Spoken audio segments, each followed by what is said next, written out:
Today on this episode of The Brain Surgeon's Take, we will be discussing keto for cancer with nutrition expert and best-selling author Miriam Kalamian. Learn how diet can impact the development and progression of cancer and how a ketogenic regimen may have tremendous benefits for patients dealing with malignancies. Much more on this podcast episode. Welcome back, everyone. Here's my take on Miriam Kalamian. She's an example of how to take a life tragedy and turn it into positive change. As you will hear in this interview, Miriam lost a child to brain cancer and subsequently devoted her life to not only learning about energy drivers of malignancy, but also becoming a pioneer and educator in the field. Our understanding of cancer has progressed rapidly, particularly in the area of metabolism. It has become abundantly clear that cancer is indeed a metabolic disease, and what you eat and drink has an impact on tumor development and progression. As a cancer doctor, I loved this interview, as it raises awareness regarding the interaction between diet and malignancy. More specifically, it appears a ketogenic diet can be highly effective in certain cancer patients. The information in this podcast is eye-opening and begs the question of why do oncologists not discuss nutrition and dietary recommendations more frequently with their patients? Much more work needs to be done, but there is no doubt a holistic approach to cancer, in addition to the standard of care, leads to optimal outcomes. Listen up as we discuss keto for cancer. Check it out. Hey, Miriam, how are you? I am great today. How are you? Good. Listen, very excited to talk to you about your best-selling book, Keto for Cancer. And as we talked about previously, the entire field of nutrition, diet, and how it relates to cancer, it's a burgeoning field. We're learning so much about it, and you're one of the pioneers. So very excited to talk to you today. Well, I am thrilled, as I said to you earlier, that a neurosurgeon has taken an interest in the diet. Well, it certainly has a ton of potential. And so let's get started by talking about your personal connection to cancer and brain cancer in general. It's obviously very touching. Yeah, and it does tie back into why I wrote that book. So my son, when he was 4 years old, my son Raffi was, and this was in 2004, we found out he had a brain tumor. And it was massive. It was, as we were told, the size of an orange in a 4-year-old's head. And it was diffuse and infiltrated. So you know what that means. So it was deemed inoperable at that point. So after we get over the shock, and he gets this biopsy done on Christmas Eve, and we find out he's allowed to go home, and but we're in a foreign city now, but we're spending Christmas with my sister at that point. And it was just devastating to learn that. I go online, which of course they told me not to do, and I didn't see anything positive about this. It was not a glioblastoma. It was what they said was a juvenile pilocytic astrocytoma. But the size of an orange and inoperable still makes it a devastating diagnosis. Spanning the diencephalon, for your information there. So we put Raffi through the standard of care for that, which was 54 treatments with chemotherapy. And at the end of it, he had an MRI and the tumor was still ready to just make a run for it as soon as we'd stopped the chemotherapy. So we moved to another chemo drug while we were trying to figure out what to do. And then we sort of did the unthinkable. We allowed the one surgeon in the country that was willing to do a surgery to operate on him. It was very difficult, sitting in the waiting room and wondering what we were going to get back, if anything. So from the start, so this was just in December of 2004. Now, fast forward, it's January of 2007, and he's in a clinical trial. In a month, they've said, basically, we know he's failed, and they want to move him to palliative care. And he's not even 7 yet. So I went online to look at the drugs that were part of the palliative care, which would leave him in the hospital for a lot of this. And wasn't really very promising. And I had bookmarked a page that I needed to print later. And when I went back 4 days later to print it on this one drug, Cytoxan, that was part of it, it wasn't about Cytoxan. It was Dr. Seyfried's research at Boston College. It was a mouse model of glioma, and it was ketogenic diet, restricted ketogenic diet. And he used in his paper an example from a researcher named Linda Nabling. And she had initiated the diet with two children who had brain tumors, following the protocol they were using for kids with epilepsy. So it's like, oh, wait a minute, mouse model, I've been told to disregard all this. But mouse model, and then, two kids who are very compromised, and they're able to do this diet. And I believe it was something like after 8 weeks, there was a reduction. They were using PET scan. So there was a 21%, I think, reduction in the uptake of glucose by the tumor in both these kids. And, nothing wrong, no problem. And it's like, well, what have we got to lose? So Dr. Seyfried gave me more information about where he had gotten his ideas from. And I got connected to the Charlie Foundation for Epilepsy.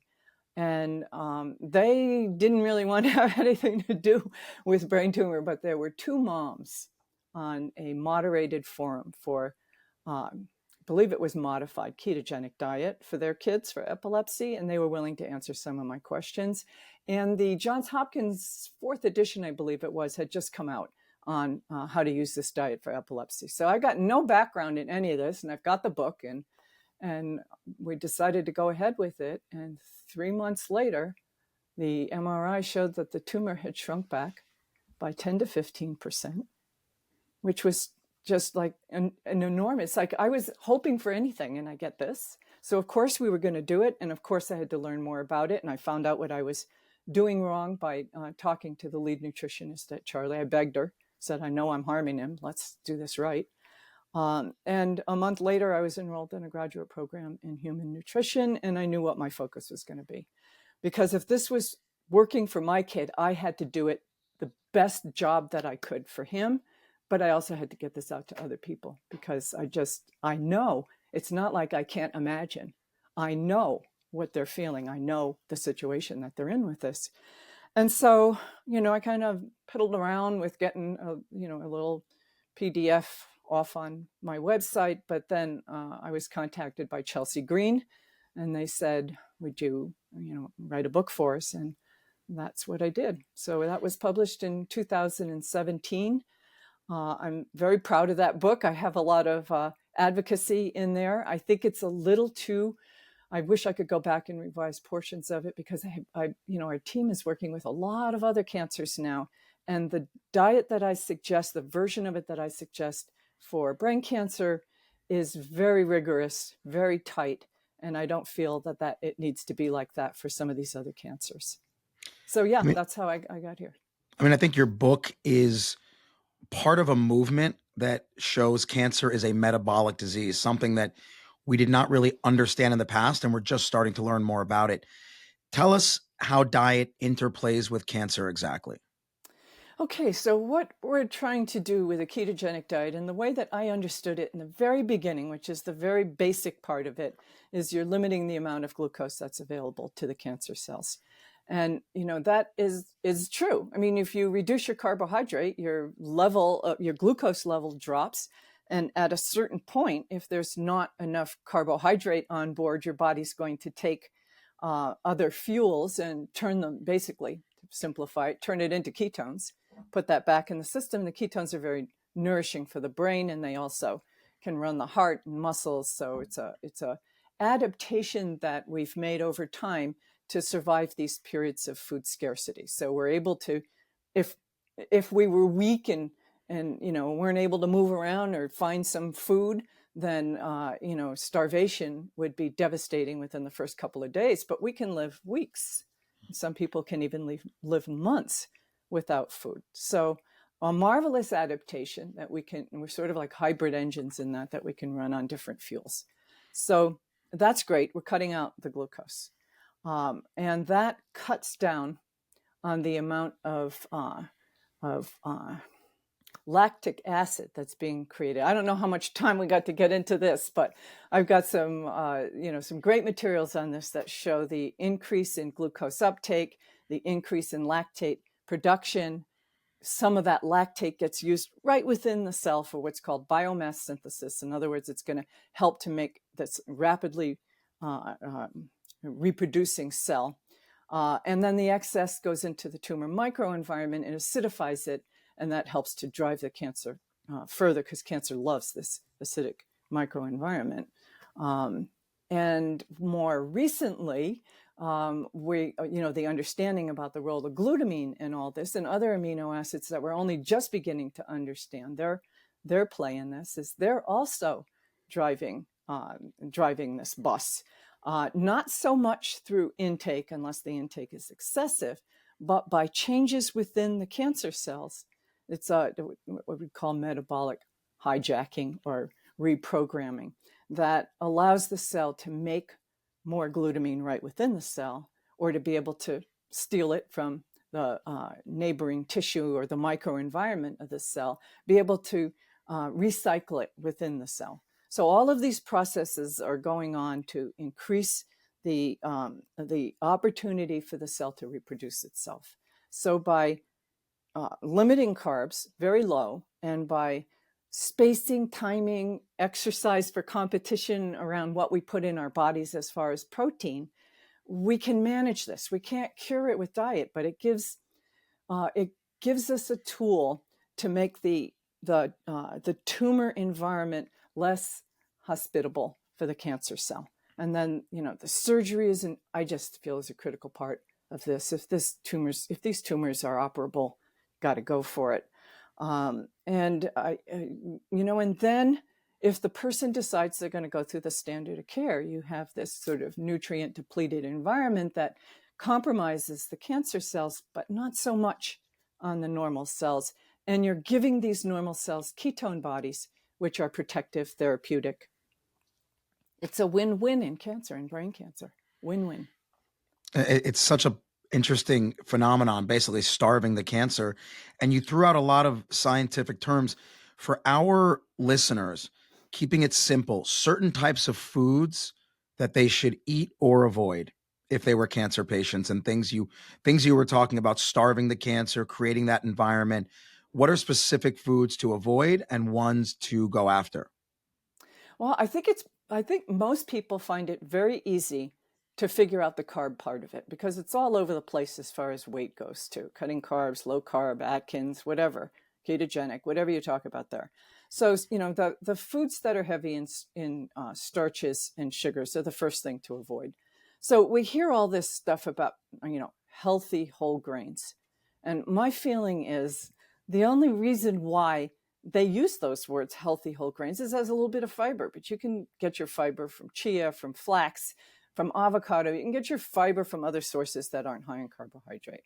So that's, to me, a no-brainer. You get rid of the starches, the simple starches. You get rid of the sugars, the added sugars. And then the next sort of layer to get into is the foods that are higher in just with complex carbohydrate, starches. Sweet potatoes comes to mind.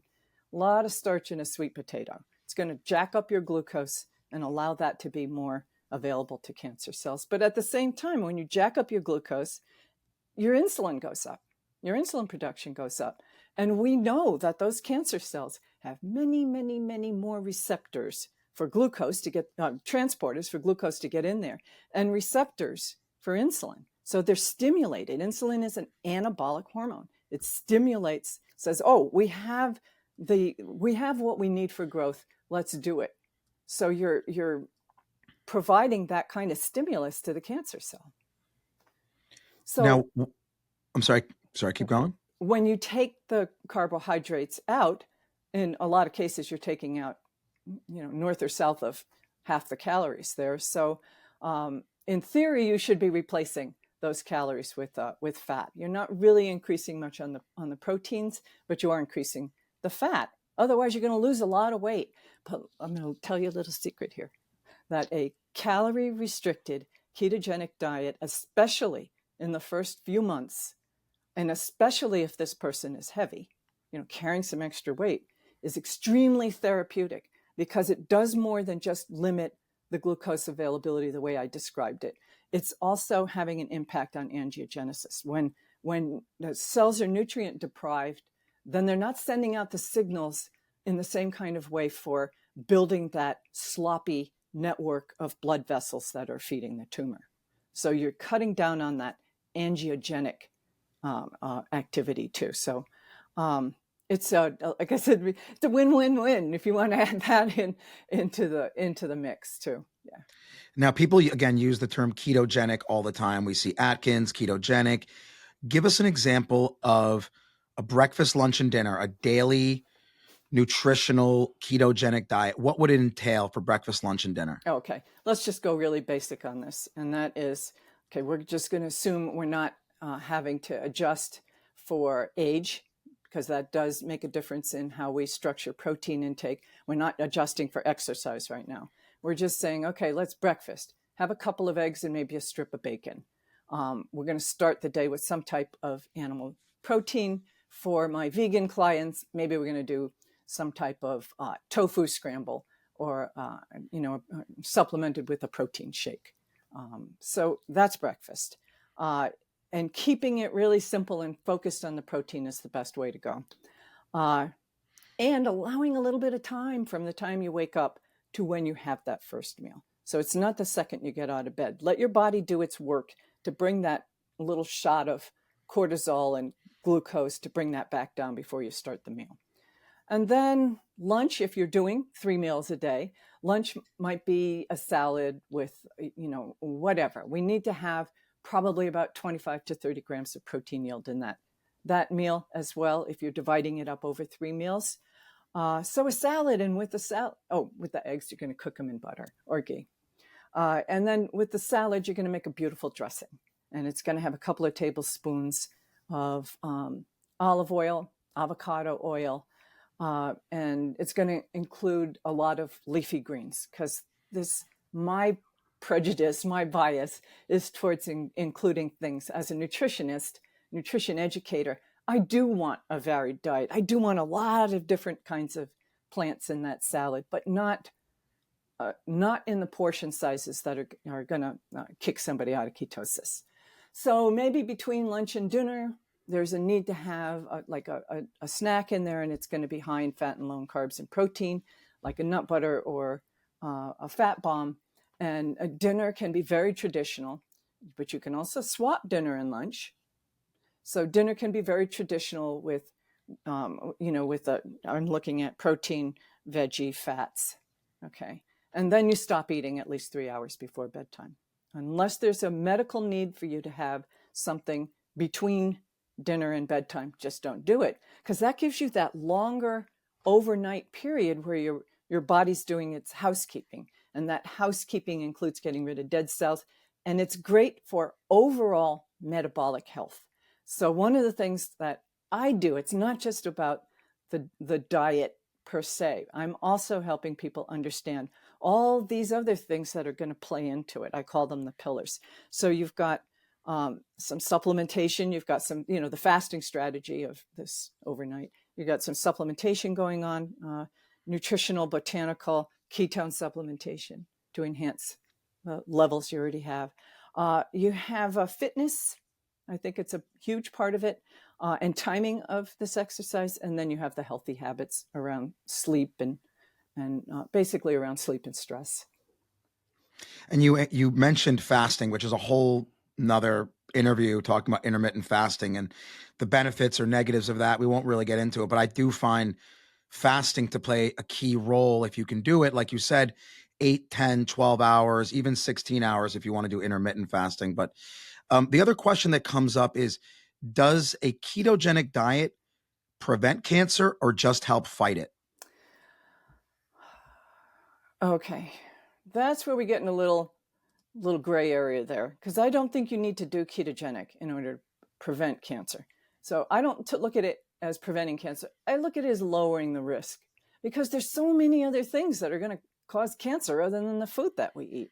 Lifestyle in general is a huge part of it. If you don't get enough sleep, you have immune system dysfunction, and immune system dysfunction can set you up for this. Disruptions in your circadian rhythm, lack of exercise. There's all kinds of things that aren't good for us metabolically. And like you said in the beginning, this we're looking at as a metabolic disease. So we have to enhance overall metabolism. We have to get people in the best metabolic health so that they can live their best life even with this disease.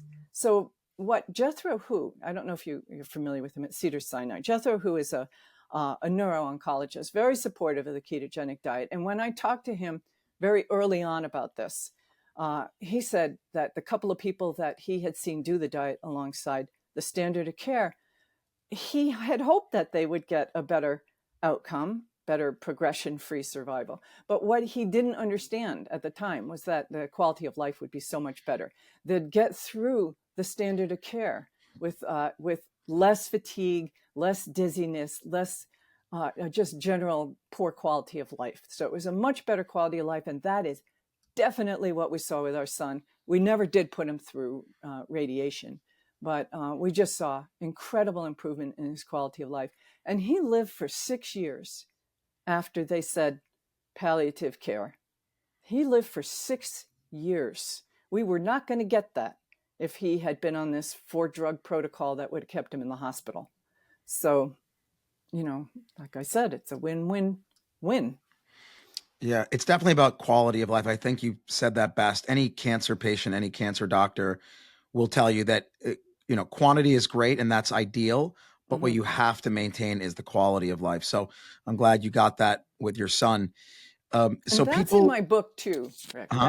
That's a focus of my book, is quality of life and self-advocacy, because a lot of these teams are going to discourage people from considering, we don't want you to lose weight. There's no evidence for it. If there was evidence for it, I'd see it in my journals. I'll tell you, there's plenty of evidence for brain cancer with ketogenic diet in the journals. It just depends on what you're going to focus on, what your biases are coming into it. Another question for someone listening would be like, well, it's a win-win-win. What are the negatives of a ketogenic diet? Mostly what I see as negatives, stressing around the food that we already talked about, stressing around the glucose ketone index, which is a whole nother thing that we don't have the time to get into that. But Dr. Seyfried's, there's a relationship between glucose and ketones. And if people don't get exactly where he says, or they don't get their glucose exactly in that range, they're afraid that this isn't working. And, and it's like, there's optimal and there's still on the continuum, there's therapeutic. So, optimal ketosis, therapeutic ketosis, it's on a continuum. So let's see, what was your original question again? Well, it was just talking about what are the negatives, like why why wouldn't every single cancer patient just go on a ketogenic diet? Is it 1, because they don't know?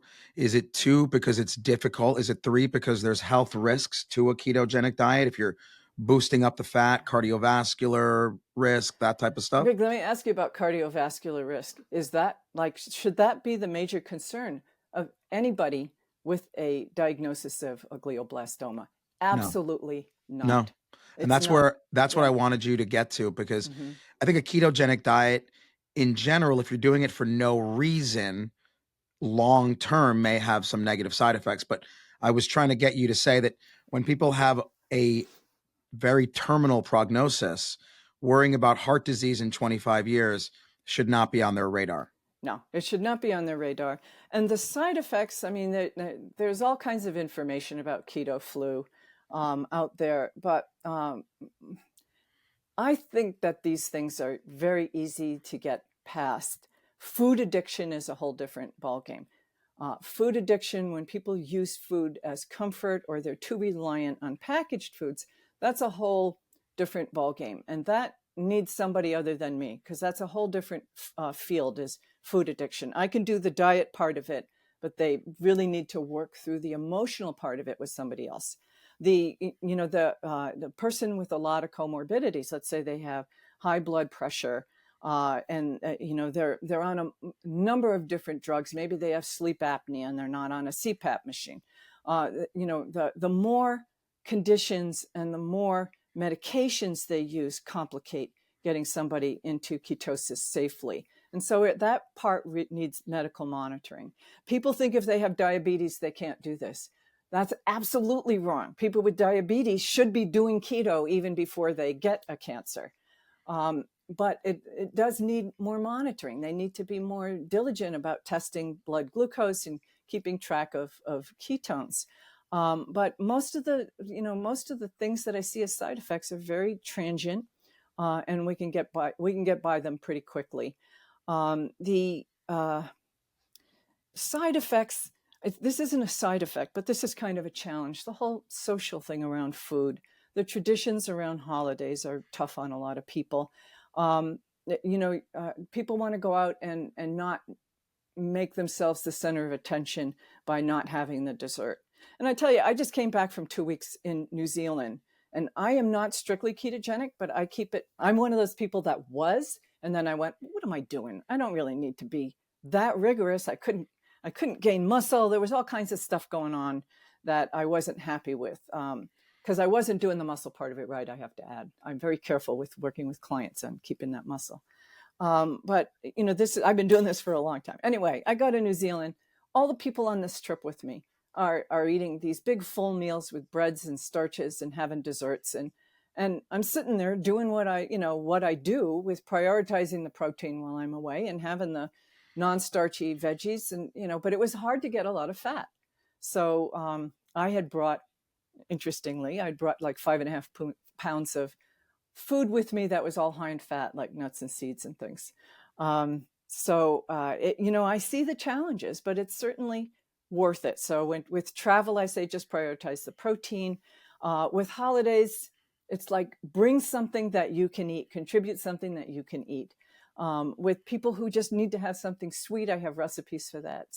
And there's plenty of stuff online. When we did this with our son, there wasn't a whole lot outside of the Charlie Foundation that was putting recipes out for ketogenic. So, there's just so many more resources. It's much easier. My son's endocrinologist said that this was too difficult. And I corrected him and I said, too difficult? No, this was a walk in the park compared to when I sat in the waiting room through that surgery, waiting was I going to get anything back at all? Or what was going to happen to him with this surgery? So, and it did do a lot of damage, but I think it bought him the time when we found the diet. Yeah, I want to ask your opinion on something that's controversial because it's such a unfortunate mainstay in the American diet, but sugar. How toxic is sugar, and should we be avoiding it at a young age, old age, moderation? What are your thoughts on sugar? Oh, sugar. Yeah. We're driven to have it because, as far as our own evolutionary biology goes, we want sugar because it helps us to lay on the fat stores that we need during starvation periods.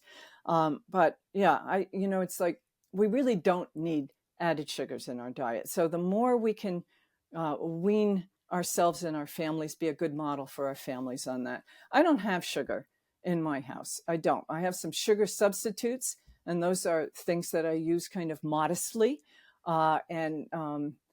But sugar, we don't need it. And some people I think paleo is kind of a healthy way to go. And paleo has things like date sugar in it. And if you are truly paleo, you're also increasing your fitness. And I think you can get away with a little bit more of these foods that have more starches or have some sugars that are part of the matrix. But anytime you put added sugar in, I think everybody should wear a CGM, a continuous glucose monitor, for at least 2 weeks to see what sugar does to them, to see what portion size on sugar does to them as well. So cutting back, I think, is essential. As far as kids go, the healthy diet for a child may have some grains in it. I don't think that that's off the table. Actually, as a matter of fact, I help families figure that out when they're making family meals. But yeah, I mean, kids don't need these. They don't need to have these treats in the home. They will find them. They will find them at relatives' houses, at friends' houses. They'll find them in school, after school. They'll have plenty of exposure to this. But if you model good eating habits at home, relying more on the vegetables and fruits, including berries, I think you're setting a good example for your kids. Yeah, I think the first step in a healthy diet for anyone, adult, children, is just cutting out the sugar. Just the added, unrefined raw sugar, that should be cut out completely. The candies, the ice cream, all that stuff. Like you said, you get it, get it out, but not at home. And that helps to lower the sweet thermostat too. So if you Correct. don't have exposure, then foods that are naturally sweet, you're going to notice them more. Now, let me ask you the obvious question, right? Anyone listening to this interview would say, why is the importance of diet in cancer care so underappreciated? How do we raise awareness? And in your opinion, should every oncologist be discussing this with their patients? Rick, what kind of nutrition training did you get in medical school? Zero. Some people Zero. get like 2 weeks, and it's not really, it's just the USDA guidelines. I would love it if every oncologist was supportive of a decision by their patient. If their patient wanted to move to ketosis, I think that they should be made aware of it from day one. There is this diet out there that I want you to know is out there, and it may or may not. We don't have strong evidence yet, except blah blah. So at least to get that part of it, because when you get a cancer diagnosis, it's you gotta look at more than just the of showing up for your cancer treatment. You got to look at more of that. As a matter of fact, when my son was in the treatment room, his oncologist looked around the room and said to me, he shared a lot with me. He looked around the room and he said, 90% of these people are here because of a lifestyle issue. So maybe he was overestimating it. I don't know. But if lifestyle includes things like exposure to toxic, stuff in our environment and just, the toxicity of that leads to stress, then I think you can look at like 90% of it. I just wish people were able to get that information early on, because a lot of people are intimidated by, and I was intimidated when I first brought up the subject of the diet with what I had found online. My son's oncologist, who was ready to put him, and he was a high-level top dog oncologist at a very well-respected center. He said, it's not going to work. He just came out and said, it's not going to work. And he gets another high-level guy on the phone, and that guy tells me, the Atkins diet is for fat people, just stick to the plan. Well, what had these two doctors offered me for a plan? Palliative care with 4 drugs that was going to keep him hospitalized, okay, with infections and blood transfusions, poor quality of life. That's the plan? No.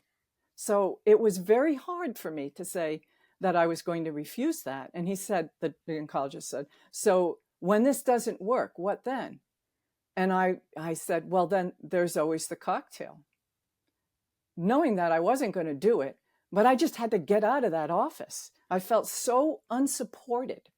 Thankfully, our local oncologist here in this tiny community and our local pediatrician were very supportive.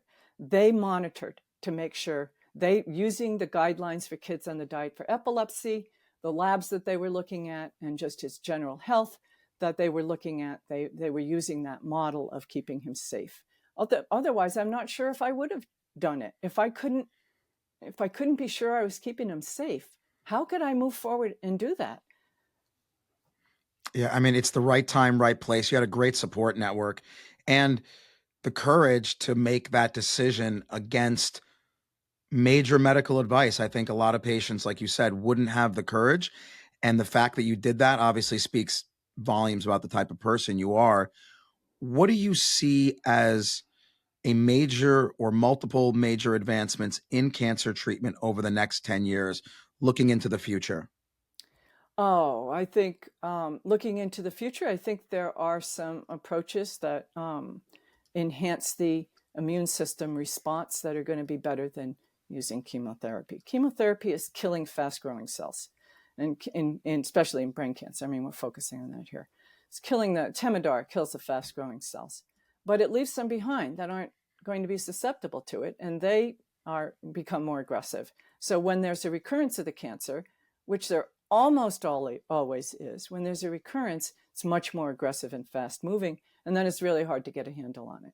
So I think if we can do things that maintain quality of life, maintain instead of depress the immune system, keep that person able to function and move about and have a good quality of life, then they'll be ready for some of these therapies down the road.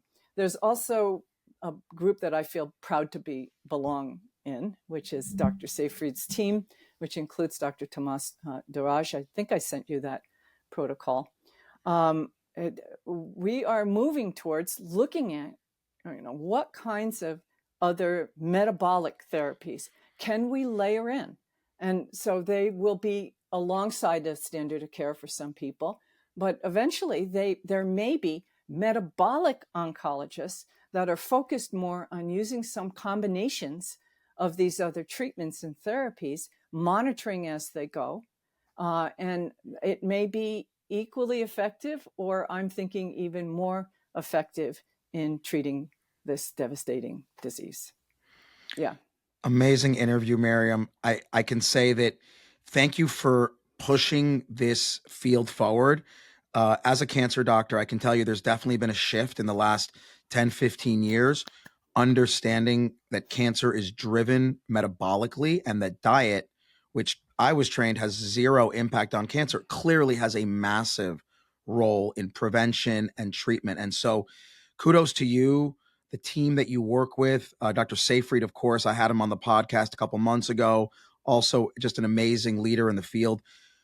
Continue all the work you're doing, helping us learn about this disease. I do believe, just like you said, it's not about holistic versus traditional, it's comprehensive. And I think that ideally, patients that are diagnosed with cancer, like you said, meet with the oncologist. There's standard of care. There is a role for radiation. There is a role for chemotherapy, but understanding the metabolic component and tying that into the treatment is really going to help patients' quality and quantity. Mm-hmm, mm-hmm. I feel strongly about that. And thank you so much for getting your message out there as well, because that's what we need. We need this. I've always seen it as we have this, like you said, sort of the grassroots bottom up, but we can only get so far. We can only make so much progress there. There's the top down, which is you guys in the medical community, and where that intersects is where people are going to do the best. Well, thanks to people like you, I think the future is very bright. Thank you. Thank you. Pleasure to meet you. Pleasure to speak with you today. Thank you, Miriam. Have a great day. Thank you.